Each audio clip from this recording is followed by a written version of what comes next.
16 दिसंबर मुल्क की तारीख का स्याह तरीन दिन। Sania army public school Peshawar को 9 साल बीत गए। 16 दिसंबर 2014 को दहशतगर्दों ने पेशावर के आर्मी पब्लिक स्कूल पर हमला किया। फोर्सेस की वर्दियां पहने इल्म दुश्मन 6 दहशतगर्दों ने तुलबा पर अंधाधुंध फायरिंग कर दी। गोलियों की थरथराहट ने चंद ही मिनट्स में स्कूल में वहशत तारी कर दी। मासूम चेहरे अपनी आंखों से वहशी दहशतगर्दों की बर्बरियत देखते रहे। दरिंदा सिफत दहशतगर्दों के हमले में 122 मासूम तुलबा समेत 147 अफराद शहीद हुए थे। हमले के फौरी बाद सिक्योरिटी फोर्सेस ने स्कूल का घेराव किया और कलअदम टीटीपी के 6 खुदकुश हमलावरों को तवील ऑपरेशन के बाद हलाक कर डाला। दहशतगर्दों से मुकाबले में 2 अफसरों समेत 9 सिक्योरिटी अहलकार जख्मी हुए।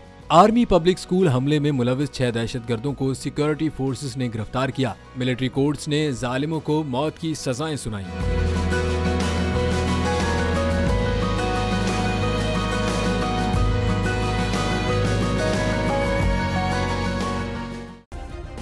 सब्सक्राइब करें और बेल दबाएं ताकि कोई खबर रह न जाए।